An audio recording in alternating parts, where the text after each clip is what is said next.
Assalamu alaikum everyone. Welcome back to my channel Grow Up Manavigyan. So friends, I hope you all right. My name Naushi and I'm a psychology student. So guys, हमने अपनी पिछली video में psychology के इतिहास को पढ़ लिया था और अभी हम मनोविज्ञान का कौन कौन सा फील्ड्स है, उसके जो डिपार्टमेंट्स है या फिर कितने ब्रांचेस है, आज हम उसको पढ़ेंगे. सो हम इसको 2 पार्ट्स में डिवाइड करेंगे. पहला है pure psychology and then second applied psychology. So start करते हैं प्योर साइकोलॉजी से. तो आप इसको pure psychology, basic psychology, fundamental psychology के नाम से भी जानते हैं. सो ये एक ऐसा टर्म है जिसमें किसी भी फील्ड में रिसर्च करने के लिए बिल्कुल एक ज़ीरो लेवल से स्टार्ट किया जाता है. किसी एक लैब सेटिंग में या फिर अगर फील्ड में स्टडी करना है तो उसको सिस्टमेटिक वे में स्टडी करना, वहाँ पर कंट्रोल इन्वायरमेंट होना. सो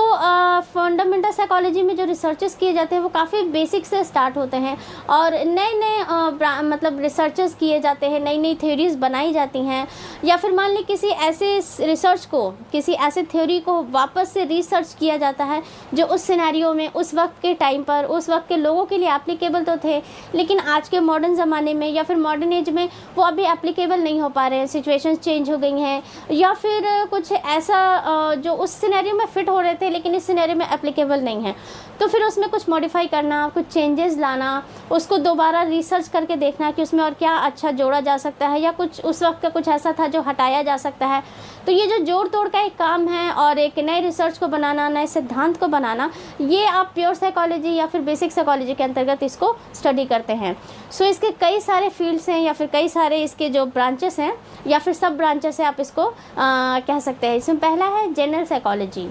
तो जनरल साइकोलॉजी में बेसिकली आप ह्यूमन के जो एक जनरल बिहेवियर होता है, किसी भी ह्यूमन का जनरल बिहेवियर की नेचुरल सेटिंग में वो किस तरह का बिहेवियर करता है और या फिर सिचुएशन चेंज होने पर, मतलब कि अगर इन्वायरमेंट उसका चेंज हो गया, वो किसी और अदर जगह पर रहने गया या फिर वहाँ काम करने गया, तो फिर वहाँ उसका बिहेवियर कैसे हुआ, उसने एडजस्ट किया नहीं किया या फिर कितनी चीज़ें हैं जिसने उसको इफ़ेक्ट कर दिया और वो वहाँ पर उसका एडजस्टमेंट ख़राब हो गया, वो किसी चीज़ को अडेप्ट नहीं कर पाया. तो ये जितनी जनरल चीज़ें होती हैं डे टू डे लाइफ के एक पर्सन की, उसको स्टडी किया जाता है इन जनरल साइकोलॉजी में, जो ह्यूमन के जनरल बिहेवियर होते हैं. दूसरा है सोशल साइकोलॉजी. ये काफ़ी ज़्यादा वाइड एरिया है. वी नो कि हमें बचपन से ही सिखाया जाता था that we are social animal. हम एक सामाजिक प्राणी हैं और हम समाज में रहते हैं. वहाँ के जो नियम कानून होते हैं हम उसको फॉलो अप करते हैं. जो पर्सन अच्छे से इन चीज़ों को मानता है, उनके लॉज को फॉलो करता है, वहाँ के जो रीति रिवाज है, रिचुअल्स हैं, उसको मानता है, तो वो एक नॉर्मल कैटेगरी के पर्सन में आ जाता है. लेकिन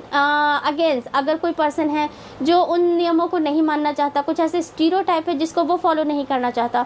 तो सोसाइटी उसको कहीं ना कहीं मतलब एक्सेप्ट नहीं करना चाहती या फिर ये कहती है कि वो एंटी सोशल बिहेवियर कर रहा है. तो एक पर्सन का मतलब दूसरे पर्सन के साथ किस तरह से इंट्रैक्शन होता है, विचार जो होते हैं, उसका जो आदान प्रदान आप जो होता है करते हैं वो, या फिर एक पर्सन किसी ग्रुप के साथ किस तरह से इंटरेक्ट करता है, किस तरह से वो अपने जो बिहेवियर है उसको कंट्रोल करता है, कितना वो अपना बिहेवियर उस चीज़ पर मतलब दिखाता है या फिर कितना वो ऑब्जर्व करता है, कितना रिफ्लेक्ट करता है, ये सब चीज़ें सोशल साइकोलॉजी में देखी जाती हैं.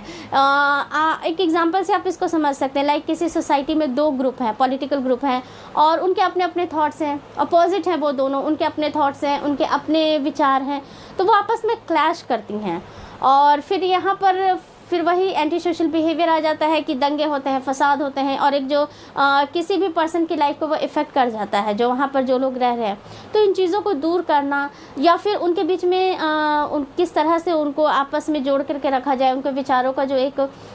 फ्लक्चुएशन हो रहा है उसको दूर किया जाए और उनको आपस में एक दूसरे के साथ मिलजुल कर रहने के लिए कहा जाए. तो ये सोशल साइकोलॉजी में इसका स्टडी किया जाता है. आप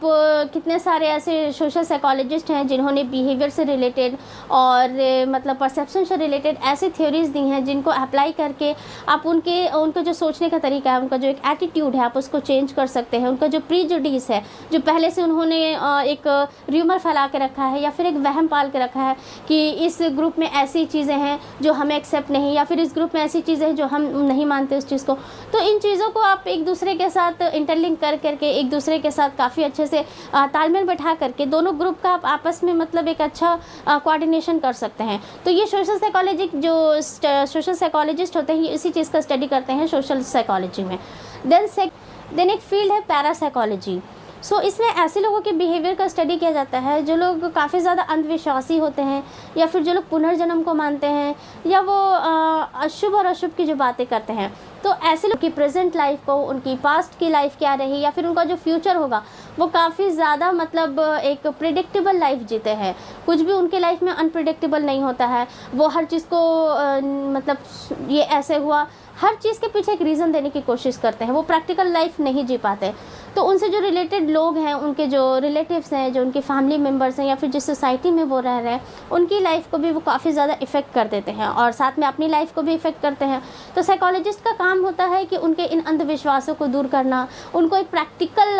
दुनिया दिखाना कि हकीकत में क्या है, और हर चीज़ में शुभ और अशुभ की बातें करना, और हर चीज़ को उसी चीज़ से जोड़ करके देखना ये सही नहीं है। देन है डेवलपमेंटल साइकोलॉजी। डेवलपमेंटल साइकोलॉजी भी प्योर साइकोलॉजी का एक ब्रांच है। इसमें किसी पर्सन के जन्म से लेकर के उसकी जो लाइफ स्पैन एक जो होती है उसको देखा जाता है। सो बच्चे का जब जन्म होता है और अगर वो प्रॉपर है, बिल्कुल सही है, नॉर्मल है, तब तो ठीक है। लेकिन अगर उसमें किसी तरह की डिसेबिलिटी होती है, वो मेंटली पूरी तरह से विकसित नहीं है, डेवलप नहीं है, तो फिर उसके जन्म से पहले की भी जो एक प्रक्रिया होती है, जब वो अपनी माँ के गर्भ में था, तो उस वक्त क्या माँ को कोई ऐसी चोट लगी, या उसका एक्सीडेंट हुआ, या फिर उसने किसी तरह का ड्रग लिया, या फिर बहुत सारी ऐसी चीज़ें हैं जो उस बच्चे के ऊपर इफ़ेक्ट डालती हैं, और उसकी वजह से उसका ग्रोथ है कहीं ना कहीं वो रुक जाता है, या फिर वो पूरी तरह से डेवलप नहीं कर पाता है। तो इसका स्टडी किया जाता है डेवलपमेंटल साइकोलॉजी में। बच्चा जब बड़ा होता है, जब वो चाइल्ड एज में होता है, या फिर जब वो एडोलसेंस एज में होता है, तो उसमें किस तरह के फिज़िकल और बायोलॉजिकल जो चेंजेस आते हैं, किस तरह के उसमें जो एक कॉग्निशन वाला जो चेंज आता है, उसकी सोच, उसका जो परसेप्शन बदलता रहता है चीज़ों को लेकर के, वो सब स्टडी किया जाता है। देन वो अडल्टहुड में पहुंचता है, जब वो कम्प्लीटली कह सकते हैं कि विकसित हो जाता है, जब वो पर्सन बड़ा हो जाता है, वयस्क हो जाता है, तब उसके बिहेवियर का स्टडी करना। और फिर एक जो लास्ट स्टेज होता है जिसको आप वृद्धावस्था कहें या फिर एडल्टहुड कहते हैं, तो उसमें फिर उसके बिहेवियर में क्या चेंज आया, ये सब देखा जाता है डेवलपमेंटल साइकोलॉजी में। मतलब कि 0 से लेकर के जो उसका एक लास्ट एज होता है, चाहे वो 60 हो, 65 हो, वहाँ से लेकर के वहाँ तक उसको कम्प्लीटली स्टडी करना डेवलपमेंटल साइकोलॉजी का ही पार्ट होता है। और इसमें ये स्टडी करके देखा जाता है कि किस तरह का जो पर्सन का बिहेवियर है, वो जैसे जैसे उसने ग्रो किया, डेवलप किया, वो कितना ज़्यादा चेंज हुआ, कितना ज़्यादा पॉजिटिव नेगेटिव उसमें चेंजेस आए, फिजिकली किस तरह से वो मतलब स्ट्रॉन्ग हुआ, मेंटली कितना ज़्यादा वो प्रिपेयर हुआ, ये सब डेवलपमेंटल साइकोलॉजी का ही पार्ट होता है। देन एक फील्ड है जियो साइकोलॉजी। नाम से ही पता चल रहा है फ्रेंड्स कि जियोग्राफिकल जो एक एरिया होता है कि जहाँ पर हम रहते हैं, तो हमारे आसपास का जो एक इन्वायरमेंट है वो कैसा है। अगर कुछ जो पर्सन होते हैं जो जहाँ पर रहते हैं और वहाँ का टेम्परेचर काफ़ी ज़्यादा हाई होता है, तो उनका जो टेम्परामेंट होता है उन लोगों का, वो काफ़ी ज़्यादा मतलब बहुत जल्दी चिढ़ जाने वाले, बहुत ज़्यादा हाई होता है उनका टेम्परामेंट। और जो लोग ठंडी जगह पर रहते हैं तो उनका टेम्परामेंट भी काफ़ी ज़्यादा कूल होता है और वो हर चीज़ को काफ़ी अच्छे से शॉर्ट आउट कर लेते हैं ईजिली वे में। इसका एक अच्छा एग्जाम्पल है कश्मीर। हमने हमेशा उसको दूर से देखा है और वहाँ पर हम एक अच्छा परसेप्शन बना कर रखे हुए हैं कि वहाँ हरियाली है, अच्छी हवाएं चलती हैं, बड़े बड़े पहाड़ हैं, बिल्कुल एक मतलब अच्छा एक सराउंडिंग है वहाँ का कि आप वहाँ जाएंगे तो बहुत अच्छा फील होगा। बट स्टिल जो लोग वहाँ पर रह रहे हैं एक्चुअल वे में, वो जानते हैं कि वहाँ पर किस तरह का माहौल उनको फेस करना पड़ता है। हर वक्त जो वहाँ पर एक टेररिज्म अटैक होता है या फिर जो स्ट्राइक्स होते हैं, जो हड़ताल होती हैं, जिस तरह की जो पत्थरबाजी की जाती है वहाँ पर, तो वो उनको फेस करना पड़ता है। इसलिए वो उस सिचुएशन को, वो हालात जो है उनको वो काफ़ी ज़्यादा अच्छे से बयान कर सकते हैं अकॉर्डिंग हमारे, क्योंकि हम उसको दूर से देखते हैं, हमारे लिए वो काफ़ी अच्छा प्लेस है। बहुत इफ़ेक्ट करता है कि हम किस जगह पर रहते हैं और उसी तरह से हमारा जो परसेप्शन है, हमारी जो थिंकिंग है,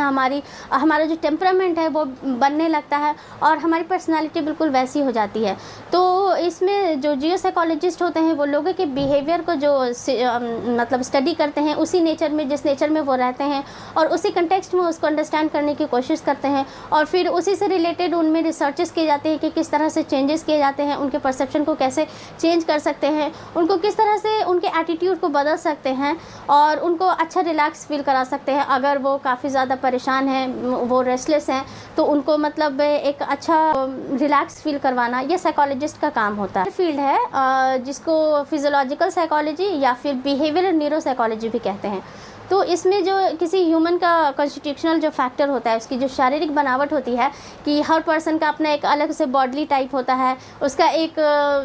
स्ट्रक्चर होता है, बॉडी स्ट्रक्चर होता है, और उसी के बेसिस पर उसकी जो पर्सनालिटीज़ को बताया जाता है, उसको मतलब एक्सप्लेन किया जाता है। आप जब आगे पर्सनालिटी पढ़ेंगे तो उसमें पर्सनालिटी टाइप्स दिए गए हैं, जो शेल्डन ने, क्रेशमन ने जो पर्सनालिटी टाइप दी है कि मतलब 4 तरह के पर्सनालिटी टाइप्स होती हैं,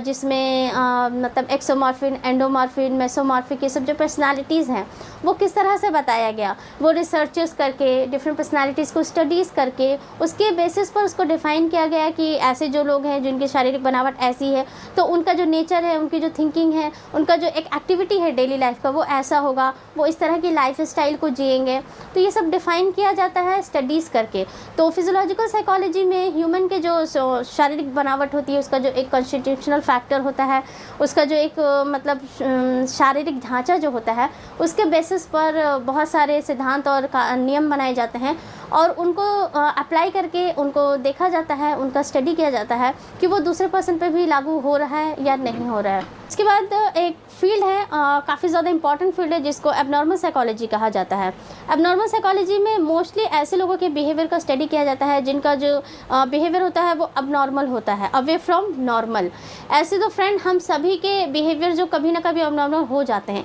लेकिन वो उस एक टाइम तक होता है, देन सेकेंड टाइम पे फिर हम नॉर्मल बिहेवियर करने लगते हैं। लेकिन कुछ पर्सन अगर हर एक टाइम पर अबनॉर्मल बिहेवियर करते हैं तो वो फिर अबनॉर्मल साइकोलॉजी में इंक्लूड हो जाता है और फिर उसको साइकोलॉजिस्ट स्टडी करते हैं कि वो ऐसा क्यों कर रहा है, किस तरह के इसमें न्यूरल चेंजेस हुए, किस तरह के उसमें जो हार्मोनल चेंजेस हुए, उसका बिहेवियर सडनली ऐसा चेंज हो गया कि उसने नॉर्मल से एबनॉर्मल बिहेवियर शुरू कर दिया उसने, या फिर सोशल बिहेवियर की जगह एंटी सोशल बिहेवियर स्टार्ट कर दिया। जो कुछ लोग ऐसे होते हैं जो सुसाइडल नेचर के होते हैं, जो अपने लिए भी मतलब हार्मफुल होते हैं और दूसरों के लिए भी काफ़ी ज़्यादा हार्मफुल होते हैं। तो इस फील्ड में जो एक्टिव साइकोलॉजिस्ट हैं वो रिसर्चेस करते हैं किसी पर्सन के एबनॉर्मल बिहेवियर के रीज़न का, कि उन्होंने अगर ये बिहेवियर स्टार्ट कर दिया तो क्यों किया, कौन से ऐसे रीज़न थे जो सडनली उसमें इतना सारा चेंजेस आ गया और एक पर्सन नॉर्मल से एबनॉर्मलिटी की तरफ क्यों गया। तो इन सब का स्टडी करते हैं एबनॉर्मल साइकोलॉजिस्ट जो एबनॉर्मल साइकोलॉजी के फील्ड में। एक है एक्सपेरिमेंटल साइकोलॉजी। ये काफ़ी ज़्यादा इंपॉर्टेंट फील्ड है साइकोलॉजी का, क्योंकि इसमें साइकोलॉजिस्ट को काफ़ी ज़्यादा स्ट्रगल करना होता है किसी ह्यूमन नेचर को अंडरस्टैंड करने के लिए, कि अगर कोई पर्सन अग्रेसिव है, वो हर बात पर अग्रेशन दिखाता है, तो वो ऐसा क्यों है, उसकी क्या केस हिस्ट्री रही है, तो उसका वो केस स्टडी करते हैं और ये जानने की कोशिश करते हैं कि उसके अडल्टसेंस में या फिर अडल्टहुड में ऐसा क्या हुआ था कि वो इतना ज़्यादा अग्रेसिव नेचर का है, और उसकी वो पूरी तरह से केस हिस्ट्री तैयार करते हैं, उसको रिसर्च करते हैं, उस पर एक्सपेरिमेंट करते हैं और उसको इस बात का स्टडी करने की कोशिश करते हैं कि आखिर ऐसा क्यों है, क्या रीज़न रहा है इसके पीछे। तो इसके लिए उनको काफ़ी ज़्यादा स्ट्रगल भी करना पड़ता है। और बात करें अगर कि किस तरह के रिसर्चेस किए जाते हैं, तो जस्ट उनको एक ऐसा एनवायरनमेंट दिया जाता है जिसमें उनको बैठाल करके उसका स्टडी किया जाता है, उनसे पूछा जाता है, अगर वो नहीं बता पाते उस रीज़न को कि ऐसा क्यों वो करते हैं, तो फिर उनके जो रिलेटिव्स हैं, जो उनके आसपास के जो लोग हैं, उनसे पूछा जाता है और उसका केस हिस्ट्री तैयार करके फिर रीज़न ढूंढने की कोशिश की जाती है कि इस पर्सन में इस तरह का चेंजेस क्यों हुआ, क्या वो बचपन से ही ऐसा था या फिर उसमें कुछ ऐसा बिहेवियर पैटर्न चेंज हुआ तो वो इस नेचर का हो गया। Health psychology